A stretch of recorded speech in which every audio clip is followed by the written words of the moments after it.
Estamos hoje no dia 25 de setembro de 2024 e a Estrela d'Alva, com muita alegria, recebe o nosso irmão Gabriel Mota. Ele é carioca, 10 anos de filiação na Sociedade Teosófica e é responsável pelo grupo de jovens a nível nacional. É o braço direito do nosso presidente nacional, no escritório que ele atua em Curitiba. Nesse momento, ele está em Curitiba, no Paraná. E nós estamos com ele para estudarmos pela terceira vez o Caibalho. Começamos com a Regina Medina, e na semana passada tivemos presença dele conosco, e hoje novamente. Então, nós vamos passar a palavra para o Gabriel, que vai discorrer por 40 minutos conosco o Caibalho. Boa tarde, Gabriel. Boa Bem-vindo. tarde, querida TT, queridos amigos, amigas, irmãos e irmãs. Muito obrigado pela oportunidade. Uma alegria muito grande estar com vocês mais uma vez. Então, nós falamos na semana passada da introdução do Caibalho, e nós fomos até um pouco antes do poema de Edward Carpenter, tá? Então, para recapitular, para nós partirmos de onde paramos no encontro passado. No encontro passado, nós falamos sobre a relação da doutrina secreta e os preceitos herméticos no contexto do que vem a ser o ocultismo. Isto é, com base em outras obras que nós mencionamos na semana passada, especialmente o Ocultismo Prático de Helena Blavatsky, o Caibalion possui o objetivo de auxiliar os investigadores da doutrina secreta. Doutrina secreta essa que diz respeito à Atma Vidya, ou seja, o conhecimento oculto que aponta para o espírito. E quando nós identificamos no livro o espírito, nesse ponto é o espírito com E maiúsculo, ou seja, o conhecimento oculto que aponta para a sabedoria divina. Por que esse discernimento nesse momento? Porque existem muitos pontos que envolvem o ocultismo, desde o psiquismo, a astrologia e outras coisas. Ou seja, o Caibalho auxilia na busca da doutrina secreta, que faz parte do ocultismo, mas não é todo o ocultismo. Por quê? Porque a doutrina secreta, então, aponta para algo que está secreto, para algo que está para além das palavras, da tinta no papel. Ou seja, nós podemos ler o livro sem ter acesso à doutrina secreta. Então, o objetivo do Caibalion e dos preceitos herméticos é auxiliar o investigador a transpor esse enigma ou esse obstáculo do conhecimento. Em outras palavras, conseguir transcender aquilo que está no papel para acessar aquilo que não está no papel. O Caibalion, então, isso e essa definição está lá no capítulo 1, que trata da filosofia hermética. O Caibalion, na linguagem secreta, significa tradição ou preceito manifestado por um ente de cima. Então, estamos aqui com esse objetivo de buscar um conhecimento oculto que aponta para Atma Vidya.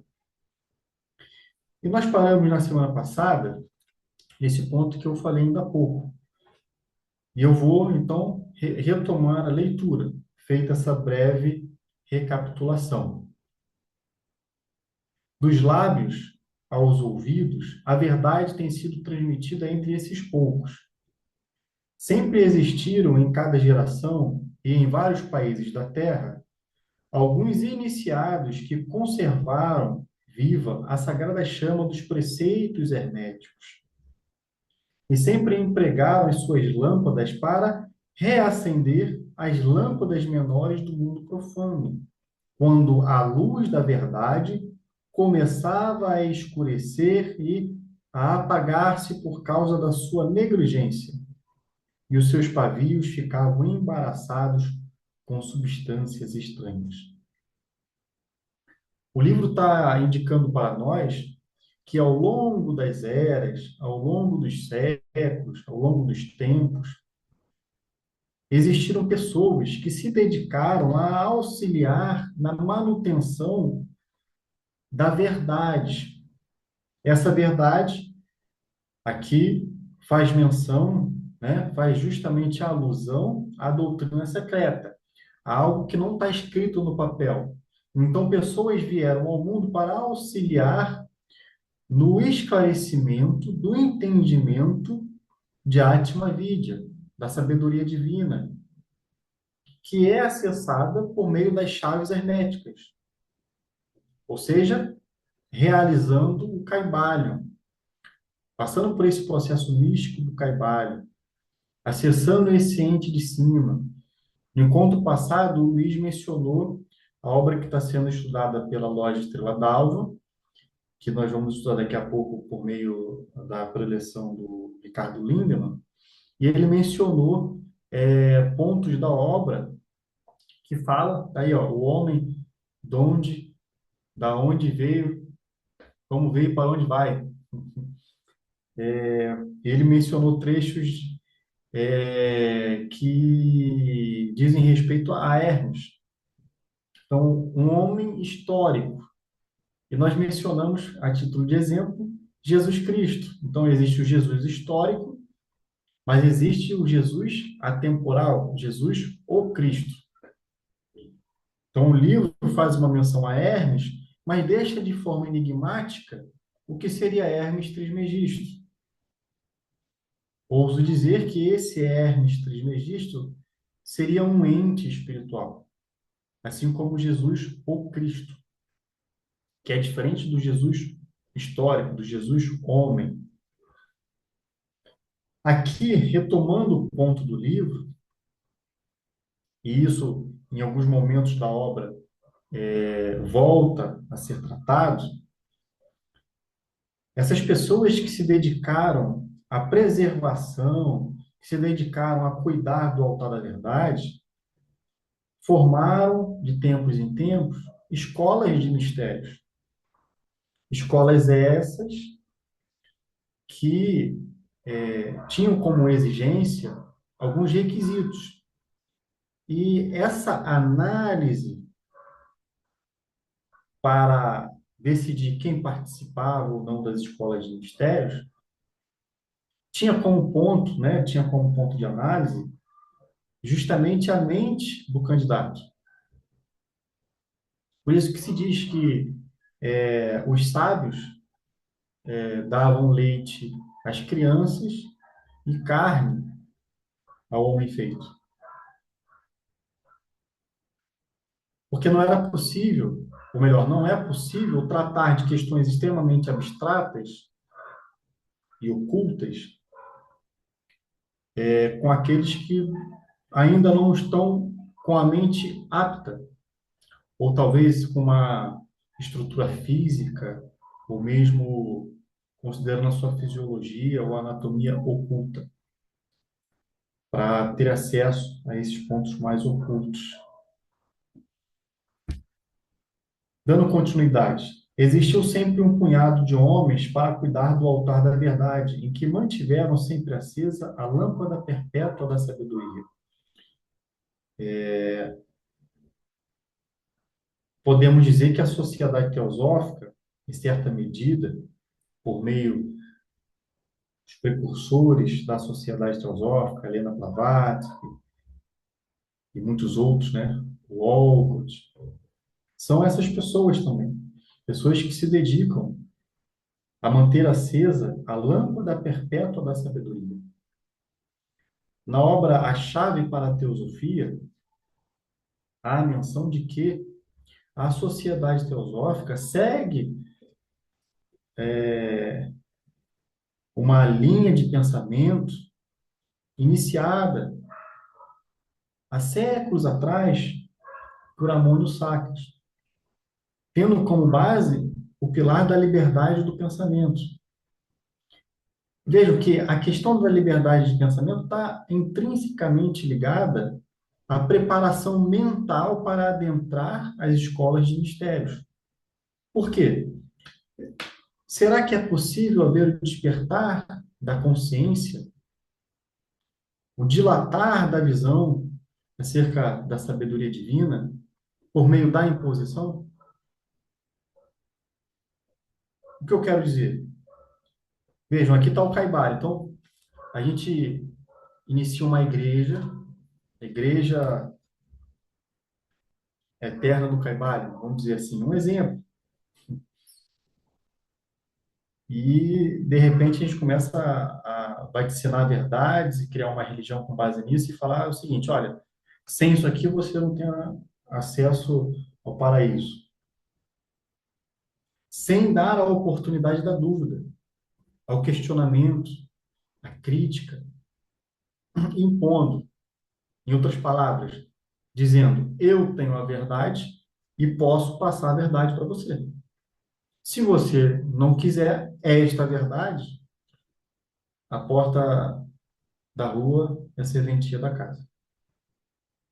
Isso é imposição. Isto não é oportunizar a liberdade de pensamento. Isso não é ter a mente aberta. Que, inclusive, o princípio da mente aberta compõe o, o início da escada de ouro trazida por Helena Blavatsky. Então, a liberdade de pensamento anda junto com a mente aberta. Sem liberdade de pensamento, nós não temos a mente aberta para investigar, para analisar abertamente. Então, esses seres iluminados que se dedicaram ao longo dos tempos e se dedicam até hoje, trazem a ideia da liberdade de pensamento como pedra de toque. Ao longo da Idade Média, muitas pessoas se dedicaram a esse trabalho, em muitos casos, sacrificando a própria pele, literalmente. Estes homens dedicaram a sua vida a esse trabalho de amor que o poeta muito bem descreveu nestas linhas. Ó, não deixeis apagar a chama, mantida de século em século, nesta escura caverna, neste templo sagrado, sustentada por puros ministros do amor. Não deixeis apagar esta divina chama, a divina chama da sabedoria divina, a divina chama de Atma Vidya, a chama da teosofia, porque é a sabedoria divina, a sabedoria dos deuses, que tem como princípio a liberdade de pensamento e que exige que tenhamos a mente aberta para conseguir mergulhar plenamente na busca da sabedoria. Estes homens nunca procuraram a aprovação popular nem grande número de prosélitos. São indiferentes a estas coisas, porque sabem quão poucos de cada geração estão preparados para a verdade, ou podem reconhecê-la se ela lhes for apresentada. Reservam a carne para os homens feitos, enquanto outros dão o leite à criança. Reservam suas pérolas de sabedoria para os poucos que conhecem o seu valor e sabem trazê-las nas suas coroas, em vez de as lançar ao porco vulgar, que as enterraria na lama e as misturaria com o seu desagradável alimento mental. Aqui está a chave, alimento mental. Me parece que é este ponto aqui que a gente percebe que ele não está desenvolvendo um discurso separatista, elitista. Então, o que vai caracterizar a divisão, né? Ou melhor, não divisão, a seleção, é a condição mental. Mas esses poucos não esqueceram nem desprezaram os preceitos originais de Hermes, que tratam da transmissão das palavras da verdade aos que estão preparados para recebê-la, a respeito dos quais diz o Caibalion. Vejam, que tratam da transmissão. Transmissão remete à tradição, ou seja, transmitir, passar, que é realmente o elemento do que compõe o Kaivalya. A respeito dos quais diz o Kaivalya: em qualquer lugar que se achem os vestígios do mestre, os ouvidos daqueles que estiverem preparados para receber o seu ensinamento se abrirão completamente. Quais são os ouvidos daqueles que estiverem preparados? Quais são os ouvidos de que eles estão falando? Então, em qualquer lugar que se achem os vestígios do mestre, os ouvidos daqueles que estiverem preparados para receber o seu ensinamento se abrirão completamente. Será que são os ouvidos físicos? Ou exclusivamente os ouvidos físicos? A gente pode. Ó, eu estava até me esquecendo, tem a nota de rodapé que já fala sobre isso. Existe no homem um ouvido mental e um ouvido astral, assim como ele tem um ouvido físico, porque o que está embaixo é análogo ou correspondente ao que está em cima, não é igual. No estado de êxtase, o ouvido mental ou do entendimento se abre e ouve uma voz que lhe revela por meio de uma música celeste os mistérios que ele deseja saber. Os ouvidos do entendimento são os ouvidos que ouvem e entendem. Isto é, ouvidos conscientes da voz que ouvem em estado de abstração mental. Será que passa por um processo de escuta física? Ou ainda que nós tenhamos o nível da audição física, existe em decorrência disso uma outra audição.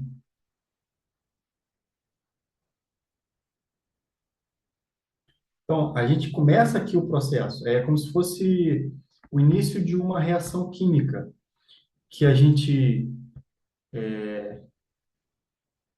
tem um gatilho, mas o processo ele vai além do físico, e é onde se dá o pleno entendimento de que fala o livro, ou o ensinamento. E ainda diz: quando os ouvidos do discípulo estão preparados para ouvir, então vêm os lábios para enchê-los com sabedoria. Mas a sua atitude habitual sempre esteve estritamente de acordo com outro aforismo hermético também do Kaivalya. Os lábios da sabedoria estão fechados, exceto aos ouvidos do entendimento. Então, enquanto ele diz, vejam, aqui de modo subliminar ele quer que a gente perceba uma coisa. Enquanto ele diz, em qualquer lugar que se ache os vestígios do mestre, os ouvidos daqueles que estiverem preparados para receber o seu ensinamento se abrirão completamente. Enquanto ele diz isso, ele diz outra coisa, que é, os lábios da sabedoria estão fechados, exceto aos ouvidos do entendimento. Então, eu me lembro de uma outra frase. Uma tia minha dizia para mim quando eu perdi alguma coisa em casa, ela falava assim: olha com o olho de quem quer ver. A gente tem que procurar ouvir com o ouvido de quem quer ouvir. O ouvido de quem quer ouvir é o ouvido de quem tem a mente aberta. E o que seria ter a mente aberta? Me parece que quando ele fala isso, aqui ele está, de modo subliminar, falando da mente aberta. Ter a mente aberta é procurar analisar sem condicionamento, ou evitando, pelo menos, as reações da nossa personalidade, do nosso ego, diante daquilo que se demonstra, diante daquilo que aparece aos nossos olhos. Ou seja, exige um exercício muito grande de autoconhecimento, de autopercepção e autotransformação, para, em algum momento, em decorrência daquilo que vem aos ouvidos físicos, alcançarmos o ouvido interno ou a audição interna. Os que não podem compreender são os que criticaram esta atitude dos hermetistas e clamaram que eles não manifestavam o verdadeiro espírito dos seus ensinamentos nas astuciosas reservas e reticências que faziam. Porém, um rápido olhar retrospectivo nas páginas da história mostrará a sabedoria dos mestres, que conheciam que era uma loucura pretender ensinar ao mundo o que eles não desejavam saber, nem estava preparado para isso. Ou seja, então eu vou sair daqui, é, terminou o encontro. Eu peço até desculpa, porque às vezes eu dou exemplos, talvez exemplos um pouco esdrúxulos, mas são exemplos que, apesar disso, ajudam a entender bem. Então vamos supor que eu terminou o encontro, eu vou sair, moro no condomínio, vou tocar a campanha do meu vizinho. Você tem um. Vamos conversar sobre o Caibalion? Aí ele vai falar assim: te perguntei alguma coisa? Tô nem aí, eu vou continuar vendo minha novela. Problema nenhum assistir novela. Eu gosto de ver série. Mas a questão é, o processo da sabedoria passa pela mente aberta, pela não imposição, ou seja, pela busca autêntica e de coração daquele que quer. Ou seja, ouvir com o ouvido de quem quer ouvir e ver com olhos, né? Ver com os olhos de quem quer ver, de verdade. Os hermetistas nunca quiseram ser mártires.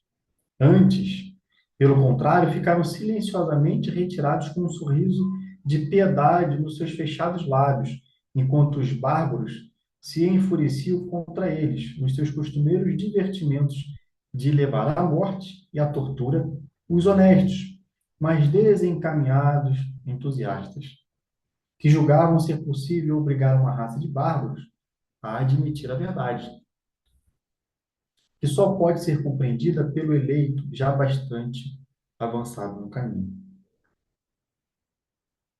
Gente, a introdução do Caibalion, apesar de ser bem curto e aparentemente usar palavras muito simples nesse momento, é muito profundo. Essa introdução traz um raciocínio bastante profundo.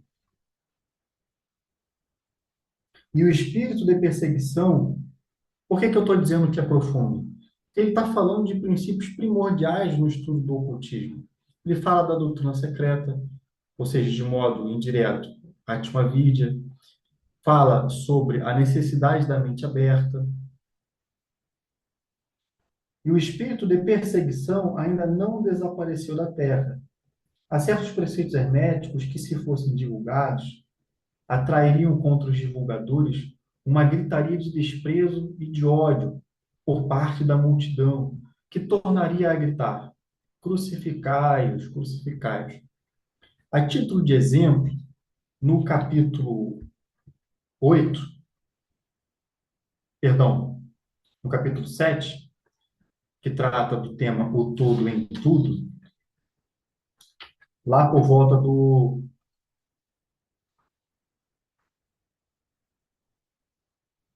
9, do parágrafo 9 ao parágrafo 10, ele fala sobre efusão e infusão no processo de origem da manifestação, dizendo que quando ocorre a expressão ou a manifestação do universo, né, que sai do zero para o um e depois o dois, como diz o taoísmo, ou trazendo para a cosmogênese da doutrina secreta, a manifestação